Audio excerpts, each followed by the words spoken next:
మోడీ ప్రభుత్వం చేస్తా ఉంది. కనీస వేతనాలను తగ్గించే పని చేస్తా ఉంది.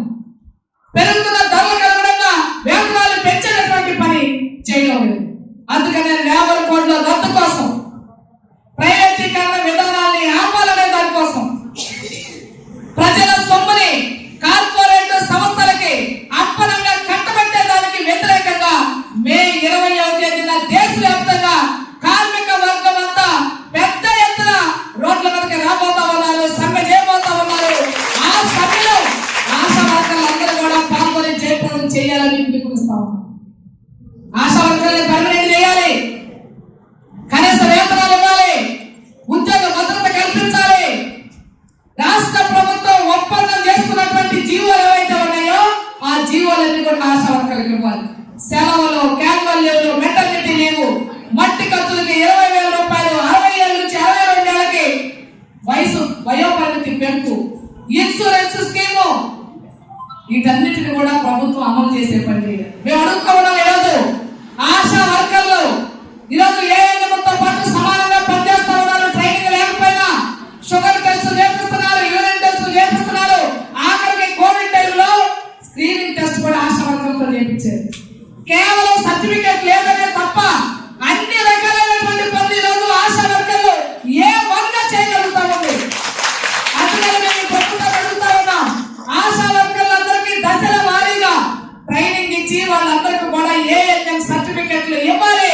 ఇప్పటికే ఏఎన్ఎం ట్రైనింగ్ అయినటువంటి వాళ్ళకి పర్మనెంట్ పోస్టుల భర్తీ సందర్భంగా వెయిటేజ్ ఇచ్చి ఆ పోస్టులకు వాళ్ళు ప్రాధాన్యత కల్పించాలని మనం అడుగుతా ఉన్నాం. కార్మిక వర్గం అంతా ఐక్యం అవుతుందనే దాంతో ఐక్యం కానికుండా ఉండడానికి ఈరోజు మతోన్మాద విధానాలను అవలంబించే పని చేస్తున్నారు. ప్రైవేటీకరణ విధానాన్ని అవలంబించే పని చేస్తున్నాడు. రోడ్లని, రహదారుల్ని, జాతీయ రహదారుల్ని, అడవుల్ని, సహజ వనరులు ఏవైతే ఉన్నాయో వాటిని, విమాన మార్గాల్ని, సముద్ర మార్గాల్ని అన్నిటిని కూడా పెద్ద కార్పొరేట్ సంస్థలు అంబానీ, అదానీ లాంటి వాళ్ళకి కట్టబెట్టేటటువంటి పని చేయబోతాం. కారు చప్పుగా కట్టబెట్టే పని చేస్తాం. ఆఖరిగా కరెంటు ఫ్రీగా ఇచ్చి అన్ని ఫ్రీగా ఇవ్వడంతో పాటు కార్మిక చట్టాలు ఆ కంపెనీల్లో అమలు కాకుండా చేయడానికి, ఆ యజమాని ఎన్ని గంటలు పని చేస్తే అన్ని గంటలు పని చేసుకోవడానికి, ఏమైనా ప్రమాదం జరిగితే పట్టించుకోకుండా ఉండడానికి, కనీస వేతనాలు ఇవ్వకుండా ఉండడానికి ఒక్క మాటలో చెప్పాలనంటే యజమానులకి కట్టు బానిసలుగా కార్మికులను మార్చడం కోసమే ఈరోజు కేంద్రంలో ఉన్నటువంటి మోడీ లేబర్ చట్టాన్ని మార్చి లేబర్ కోడ్లు తీసుకొచ్చారు. లేబర్ కోడ్ అంటే సమ్మె చేసే హక్కు ఉండదు, యూనియన్ పెట్టుకునే హక్కు ఉండదు, ధర్నా చేసే హక్కు ఉండదు. ఒక్క మాటలో చెప్పాలంటే నాకు ఈ కష్టం వచ్చింది, ఈ కష్టం నుంచి మమ్మల్ని బయట నోరు తెలిసి అడిగేటటువంటి రైట్ లేకుండా చేస్తాం. ఈరోజు అంబేద్కర్ జయంతి. ఈరోజు కేంద్రంలో ఢిల్లీలో ఉన్నటువంటి మోడీ గారు, రాష్ట్రాల్లో ఉన్నటువంటి అనేక మంది ముఖ్యమంత్రులు, పెద్ద ఎమ్మెల్యేలు, మంత్రులు అందరూ కూడా అంబేద్కర్ విగ్రహాలకి పూలమాలలు వేసే పని చేస్తున్నారు. అంబేద్కర్ విగ్రహాలు, పెద్ద విగ్రహాలు వేస్తున్నారు, పూలమాలలు వేస్తున్నారు.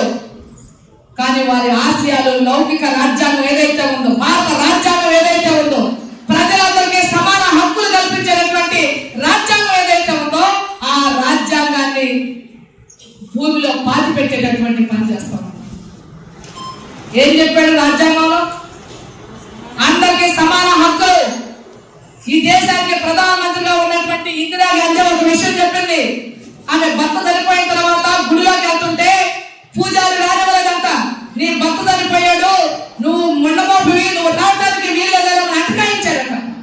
ఆమె ప్రధాని అయిన తర్వాత అదే గుడి పూజారి ఎర్ర తెవాజీ వేసి హారతిచ్చి లోపలికి తీసుకెళ్లే పని చేశారు. వాళ్ళు మాట్లాడు, నా మగైతే నన్ను చెయ్యన్నారో వాళ్ళే స్వాగతించేలాగా చేసింది రాజ్యాంగం. ఈ రాజ్యాంగానికి మించింది కోటి ఈ దేశంలో లేదు. Welcome to our YouTube channel. Don't forget to like, subscribe and share the videos.